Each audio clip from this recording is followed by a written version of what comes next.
Tonight on Wings, take off with the Discovery Channel in the F-14 Tomcat. Today, the F-14 is the aircraft carrier's first line of defense. Celebrated in the movie Top Gun, Tomcats first proved their worth over the Gulf of Sidra in 1981, where Libyan Su-22s proved no match for the swift and agile Tomcats. Tonight, soar high with the F-14 Tomcat on Wings.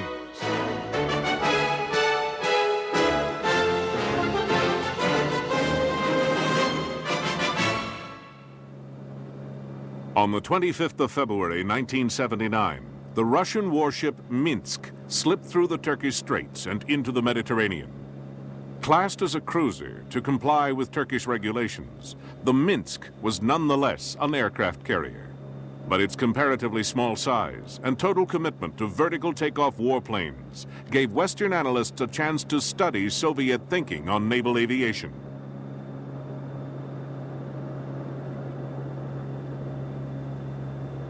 Clearly, Soviet strategists did not believe they had a need for large carriers able to support a wide variety of aircraft.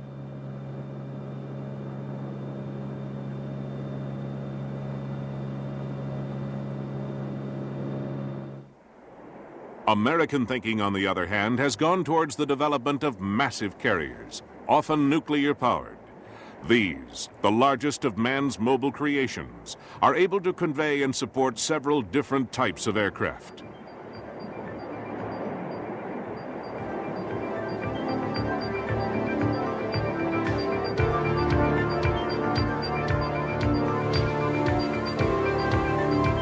Carriers provide the U.S. with the option of sending its potent air power to areas where it does not control airstrips, as was the case in various stages of the Second World War, the Korean conflict, Vietnam, and more recently, the Persian Gulf.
The American attack carrier can only be perceived as the ultimate gunboat. But if an aircraft carrier is to provide the weapons, it is also an inviting target. With up to 5,000 lives and an almost irreplaceable amount of technology, aircraft carriers are vulnerable to aerial attack. To counter this threat, the United States Navy relies almost entirely on one remarkable aircraft, the Grumman F-14 Tomcat.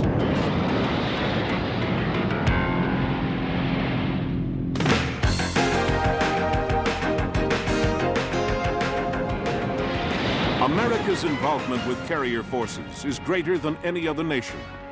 It was aircraft from the Japanese Carrier Task Force that devastated Pearl Harbor, guaranteeing U.S. participation in World War II.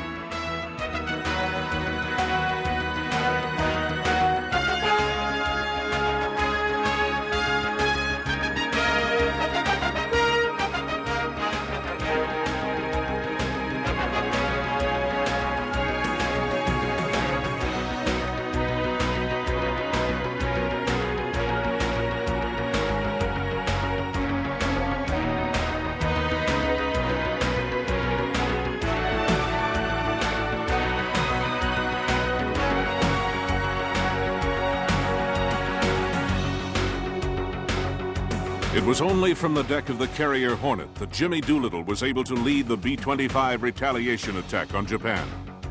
Although the attack caused little damage, it broke the myth very early in the conflict that the Japanese homeland was beyond Allied reach. The Battle of the Coral Sea again proved the potency of the carrier-launched aerial attack. But it was Midway that was to prove the greatest carrier-against-carrier conflict. It was the American victory there that would set the trend for the remainder of the war.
Midway was to show the strength of carriers. It also demonstrated they were vulnerable from the very type of aircraft they carried. Since that time, it has always been the threat of aerial attack that has been uppermost in the minds of carrier commanders.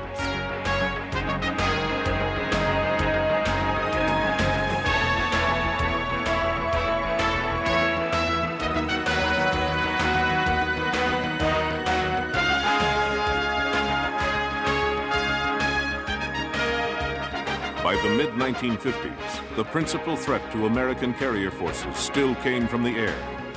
Russia had developed long-range maritime reconnaissance bombers, such as the Tu-20 Bear. Powered by massive turboprop engines driving counter-rotating propellers, the Bear was not fast compared to fighters of the time, but could carry supersonic anti-ship missiles, which could be launched with devastating effect.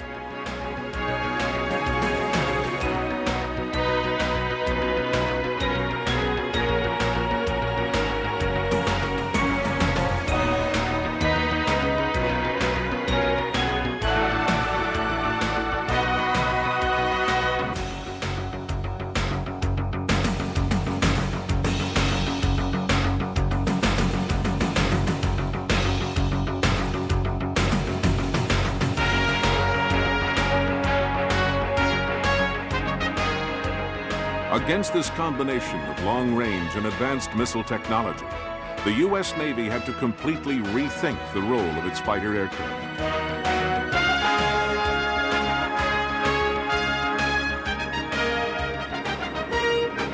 To counter the Soviet threat, the Navy had to develop a very special aircraft, not a fighter in the tradition of previous conflicts, rather a long-range, all-weather interceptor. To fill the role, McDonnell Douglas developed the F-4 Phantom II.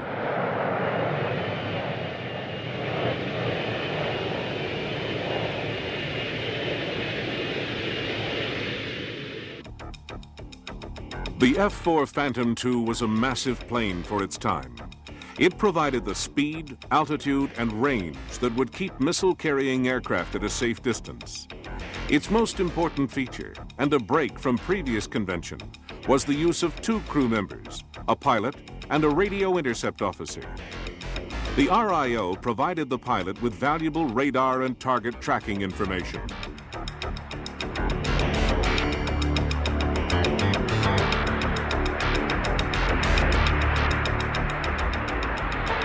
The pilot's role was to get the aircraft as close as possible to its prey, because the F-4 was designed around another revolutionary concept.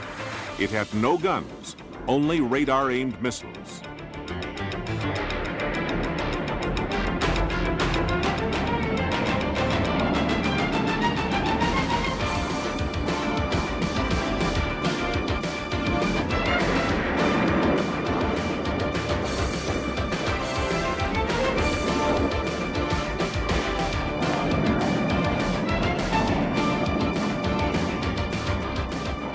The Phantom not only proved a successful aircraft for the Navy and the Marine Corps, but was also adopted by the Air Force for a variety of fighter, reconnaissance, and ground attack roles in Vietnam. With its Sidewinder and Sparrow missiles, the F-4 was often successful against enemy MiGs, but it had to be upgraded with a cannon for close encounters with the lighter Russian-made fighters, which were more agile and hence extremely dangerous. Intelligence data gathered on the improvements to Soviet cruise missiles and their launch from aircraft, ships, and submarines continued to worry U.S. naval strategists. They knew from their own experiments the devastating effect this new type of weapon could have, and asked the obvious question: could an anti-missile weapon be developed? Hughes' Weapons Division thought so. They offered the AIM-54 Phoenix missile, which, although having the disadvantage of being large and heavy, could lock onto another missile at a range of 50 miles. The problem now was to find an aircraft that could carry the Phoenix and still fly fast over long distances. For some time, just such an aircraft had been contemplated by Secretary of Defense Robert McNamara in a project named TFX, or Tactical Fighter Experimental. Later designated F-111, two versions had been contemplated: the Air Force version and a carrier-based Navy fighter to be given the all-important task of fleet defense. The principal differences in the two airframes were in the forward fuselage, the landing gear, and the wingtip. The shorter forward fuselage on the Navy version would accommodate a folding radome for carrier deck parking. The station geometry, provision for escape, subsystems, and oxygen system are the same in both cockpits, and controls, displays, and instrument systems were made common wherever practical. When the wings were swept back, a near optimum configuration for low drag, high-speed flight was produced. Although the TFX project was mainly the brainchild of General Dynamics, most of the Navy's F-111B was subcontracted to Grumman Aviation. The F-111B, while a multi-role fighter, also had to accommodate the massive Phoenix missile. However, because the basic design called for a medium tactical strike aircraft, the overall concept resulted in a plane the Navy considered far too heavy for carrier use. By the time this rare footage of the Navy's version of the TFX was shot, the project had already been abandoned, and the carrier trials were a mere formality. This despite several successful firings of the Phoenix.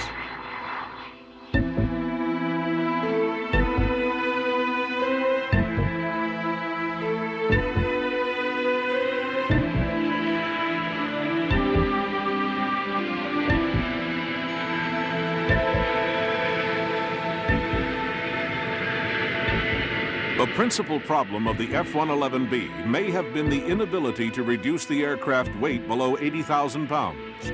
But there were also other problems, including the undercarriage, side-by-side crew position, and a general lack of pilot visibility on landing.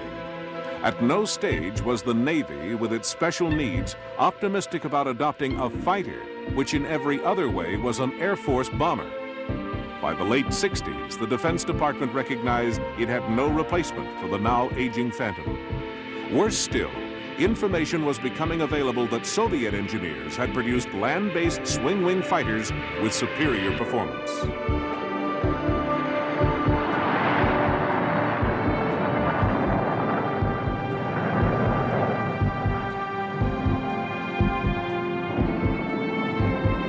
The problem was summarized in 1968 by Admiral Thomas F. Conolly.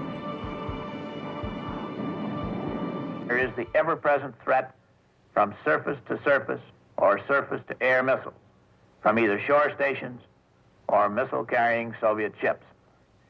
The basic problem is that our stable of Navy fighters to meet these threats is rapidly losing its edge. Our F-8 Crusader was started in late 1952, over 15 years ago. It became operational 11 years ago. Our F-4 was a clearly superior fighter when it became operational in 1961.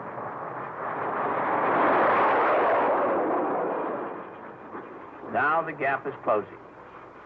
It is a tribute to the skill of the nation's fighter pilots that a high kill ratio has been maintained in Vietnam. We cannot depend on maintaining this margin indefinitely. The time has come to equal the skill of our fighter pilots with a far superior fighter aircraft, one that will be superior now and for the next 15 years. With vast experience gained from the F-111B, Grumman had already made moves to produce a suitable defense fighter to fill the void described by Connolly.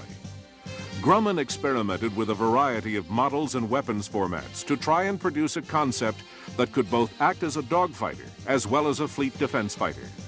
Their Model 303 clearly filled the requirement. Benefiting from lessons learned in the TFX program, the new aircraft was to rely upon expensive but proven materials such as boron and titanium. The wing box area was doubly strengthened against failure. 2 turbofan engines would provide speed and economy, and 2 separate fins would ensure aircraft stability should one engine fail. The Model 303 was to carry the widest weapons spectrum of any warbird then in service. It carried an M61 cannon for close encounters and dogfighting, the traditional short and medium-range Sidewinder and Sparrow missiles, and the long-range, deadly accurate Phoenix. At the time I was flying the Phantom, that was considered the world's foremost fighter at the time, and it had served very well in Vietnam, and it was used in a number of other parts of the world. And it was, like I say, about the best all-around fighter aircraft in the world. And so it was really a little bit of a letdown almost to go to something like an F-14 that all of a sudden made the Phantom look obsolete.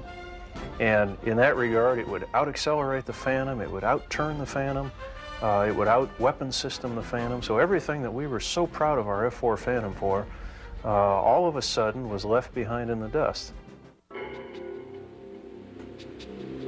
The concept behind Model 303 would be a lesson to all aircraft builders faced with the problem of having to provide an aircraft that would not only bring them into line with enemy weaponry, but also, because of the cost of development, ensure that a single plane could maintain a competitive edge for years to come.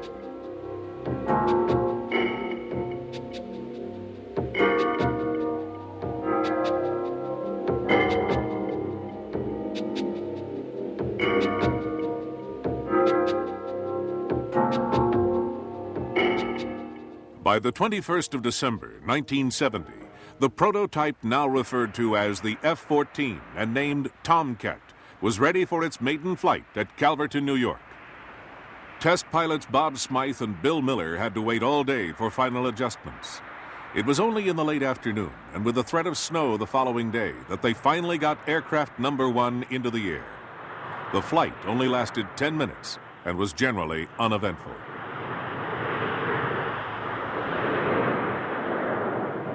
Both pilots said that the Tomcat behaved well.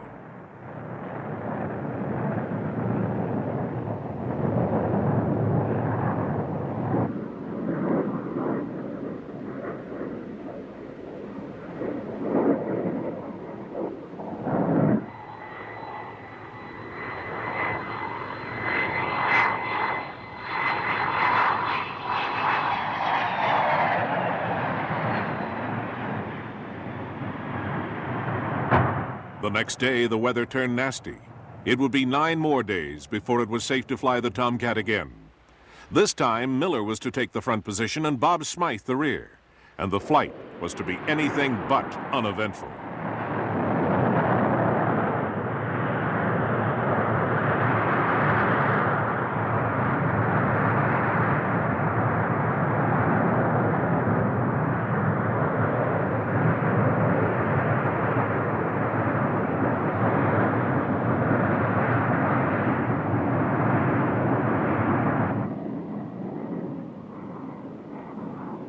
Prototype number 1 had not been in the air long when its chase plane noticed what seemed to be smoke coming from the aircraft. In fact, it was hydraulic oil leaking under pressure. Within minutes, all of the control surfaces of the plane ceased to function as the pilots made their approach through the cold morning air.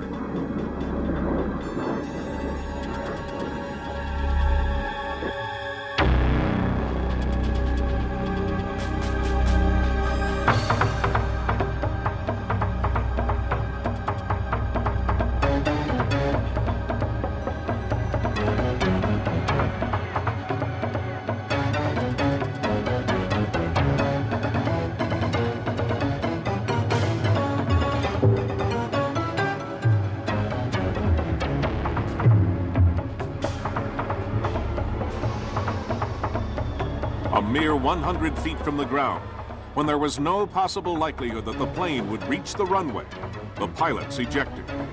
4 seconds later, prototype number 1 ceased to exist.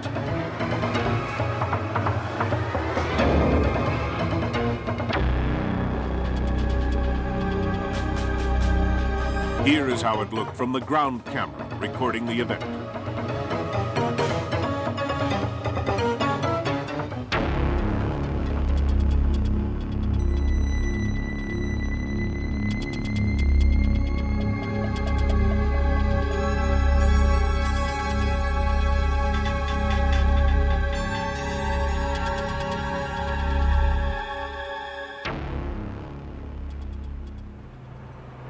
In late August, another aircraft, originally scheduled as number 12, now redesignated 1X as a replacement of the ill-fated original prototype, was wheeled out of Grumman's Calverton plant.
By now, Smythe, Miller, and the other test pilots had established a real affinity for what Grumman was convinced was the answer to the Navy's problem. But other manufacturers and the natural pessimism of Congress had yet to be overcome. And while the Navy had confidence in the Tomcat concept, there were still many trials ahead.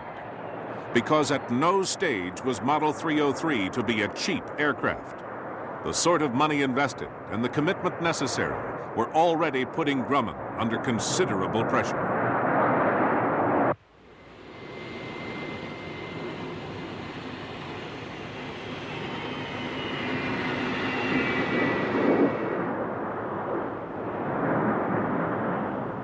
Throughout 1971, ground-based testing of the first prototypes continued.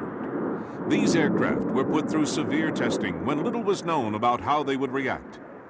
Here is prototype number 2 with a complete ordnance load, achieving the almost unachievable.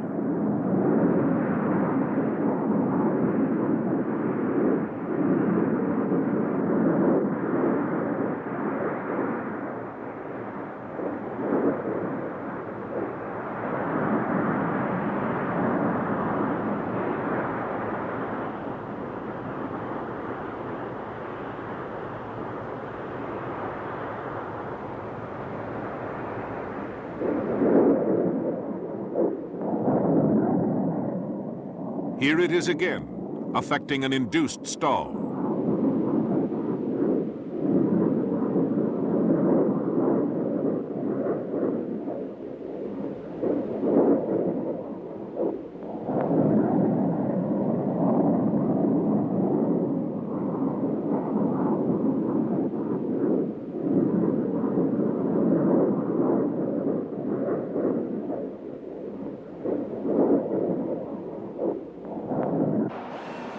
Throughout the entire prototype program, several aircraft were made with no intention of ever being flown. Their sole purpose was to be tested to destruction. By this method, it was hoped that any flaws in design or manufacture would be identified. Prior to carrier testing, a prototype was catapult tested at Patuxent River Naval Air Station. And on June 28, 1972, the first Tomcat flown by a Navy pilot landed on the aircraft carrier Forrestal off Norfolk. After a series of touch and goes, the landing was affected by aircraft number 10. But within minutes, a small malfunction appeared. The two pilots were informed of a leak in the hydraulics of the nose gear.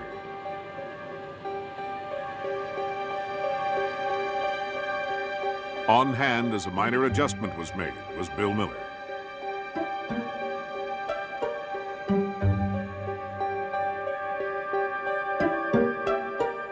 The look on the faces of the Navy's test pilots said everything, because this film of the first carrier landing was to be flown to the Congressional Committee for a final decision on the Tomcat within hours.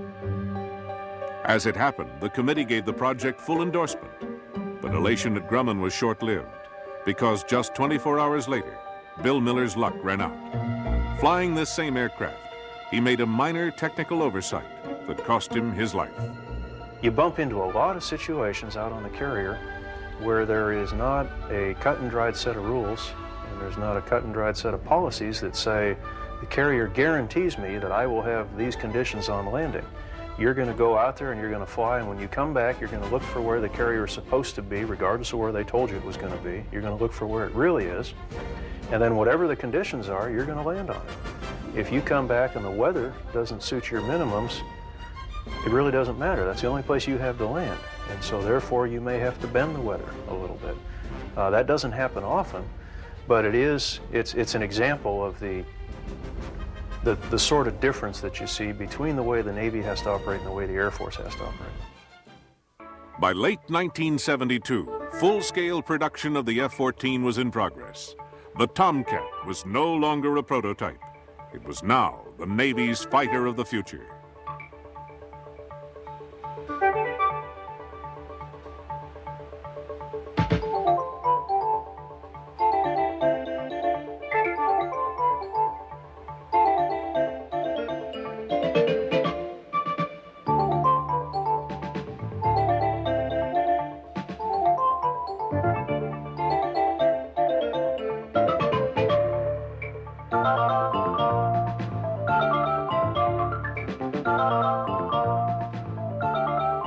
The spectacular firepower of the F-14 was spotlighted in Operation 6 on 6.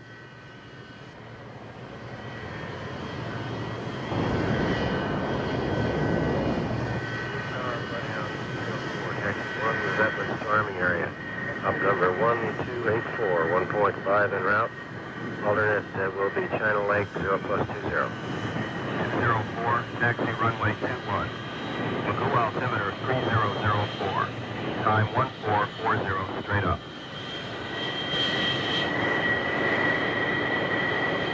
204, taxi across runway 27. Roger.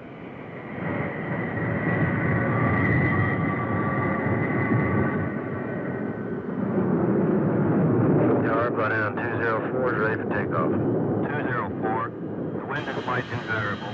Switch assigned departure control frequency. You're cleared for takeoff. Review departure, brought down 204 airborne, squawking 34,000. Roger 204, come starboard to 240. Roger, coming starboard 240.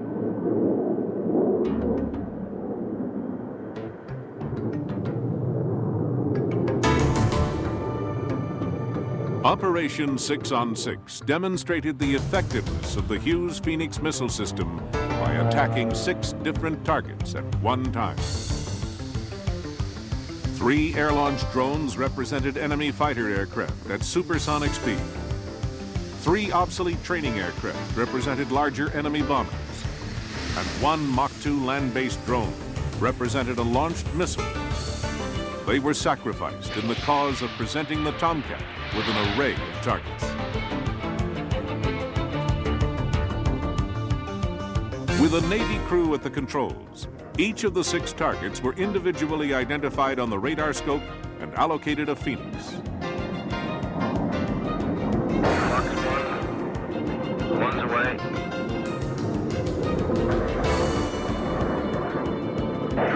Two's in the air.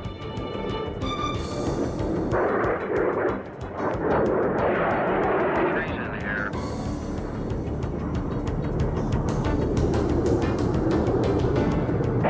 Four's in the air. Check the target cameras.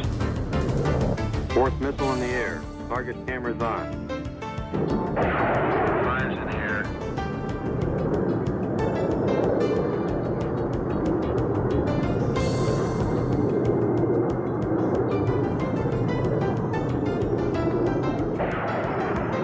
6's in the air. At one time, all 6 missiles were in the air, streaking towards their individual targets.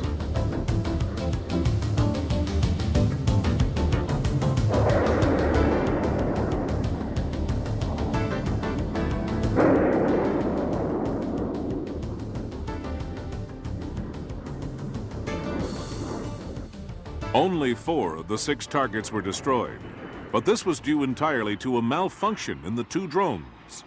The information collected proved conclusively that even under 6-to-1 odds, the Phoenix Tomcat combination had a success rate of 80% or better.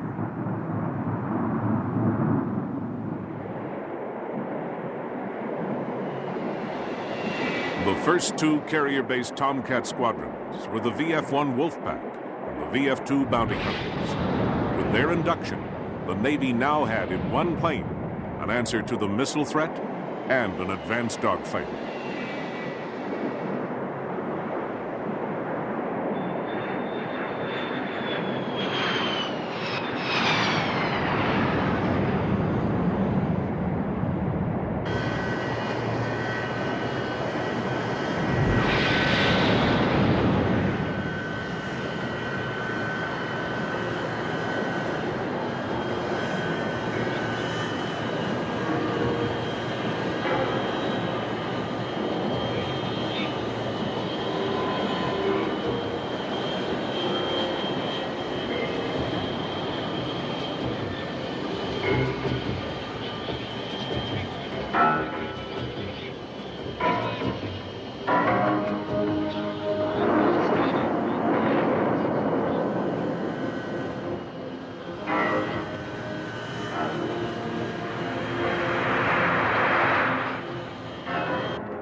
Every landing is a new experience, even for veteran pilots.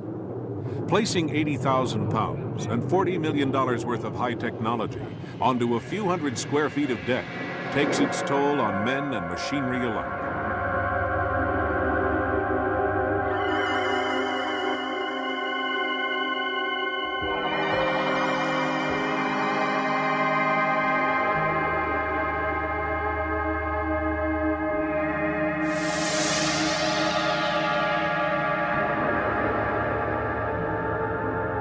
Undercarriages and airframes have to come to terms with phenomenal stress, and sometimes not always with the desired result.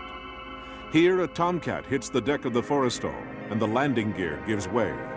Still containing fuel and probably armament, the aircraft effectively blocks the landing approach to all other aircraft and must quickly be removed. A gantry hoists the crippled plane up for removal. Firefighters and medical teams stand by as the entire complement is well aware of the devastation an exploding aircraft could create.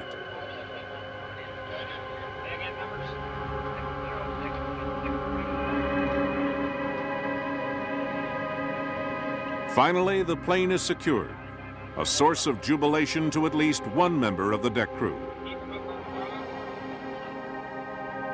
The Tomcat's major role should never be considered as an aircraft alone. It is a combination of airframe, avionics, and missilery. The components come together to form a lethal package, a complete weapon system. The F-14 carries the Phoenix missile as one of 3 missiles that it can carry. It carries the Phoenix, the Sparrow missile, the Sidewinder missile, and then it has an internal gun, has a Gatling gun cannon that the F-14 carries. So it has a very wide range of missiles. The Phoenix is the weapon system, is the missile that really gives the F-14 what's called a fleet defense capability, where it can really augment the capability of the carrier to defend itself. Miramar Naval Air Station is Fighter Town, home of the famous Top Gun fighter pilot school. Here, crews are given the opportunity to pace their F-14s against aircraft from aggressor squadrons. These aggressor aircraft are specially modified to resemble the flying characteristics of potential Soviet adversaries. Here, a crew flying a modified A-4 Mongoose pits its skills against the crew of an F-14 Tomcat. Although only an exercise, the doctrine of these engagements is train like you fight, fight like you train.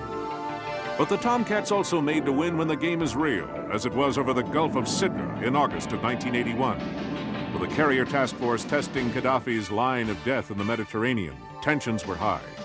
On August 19th, the patrolling Hawkeye detected 2 fighters traveling at high speed towards the carrier John F. Kennedy. 2 patrolling Tomcats were sent to intercept. At the controls of one was Commander Larry Muzinski. First thing on the second morning of this exercise we were doing, they came out and approached us head on. We had them in radar contact the whole way. And as they were approaching, we didn't suspect any particular problems. But then as they were approaching us about a mile away, their lead aircraft fired what we believe to be an ATOL heat-seeking missile head on at us, and we just evaded that missile very quickly and turned around and went on the attack, which our rules of engagement at that time, President Reagan had just changed the rules of engagement, said if you're ever fired at, you can return fire and protect yourself, and we'll talk about it later, which is exactly what we did. We passed them head on at about 600 miles an hour, did our 7G reversal turn and got behind them, and my commanding officer, who was flying the other aircraft, shot one down, and I shot the leader down, and the whole thing, from the time they shot till the time we had both of them down, was 44 seconds long. There was no reason to suspect that anything like that was going to happen that morning, but it did. And therefore, you do revert into this reactionary mode, and you start thinking, okay, I've got to do this, I've got to do that, the next step, the next step, the next step, and you do it. And we did everything we had trained to do. The results were exactly what they were supposed to be. You didn't have time to get nervous because things were happening so fast. When it was over with, done with, we joined back up together and we're heading back for the ship, then the adrenaline high started wearing off and literally got so uncontrollable, the shakes, everything like that, just had to reach down, click on the autopilot, and let the autopilot fly the airplane back up to the ship for about 15 minutes while we just all calmed down.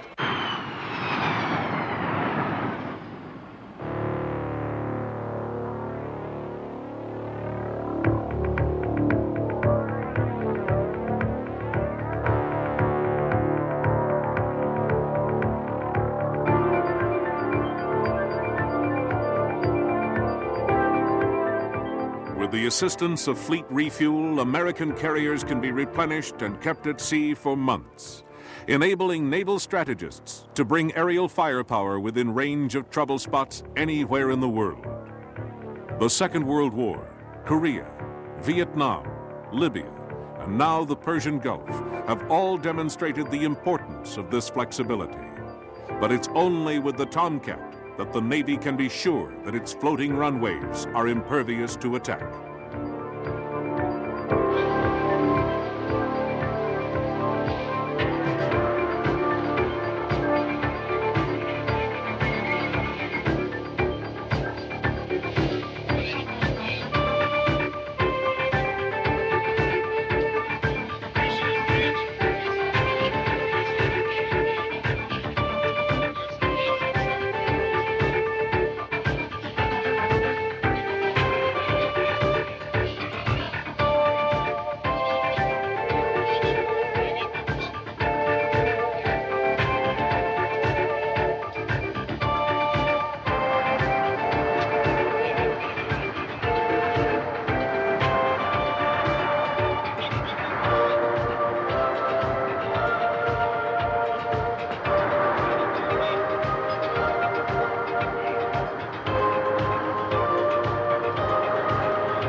Tomcats, like all naval aircraft, have to be able to function at combat status in any climate and in many environments.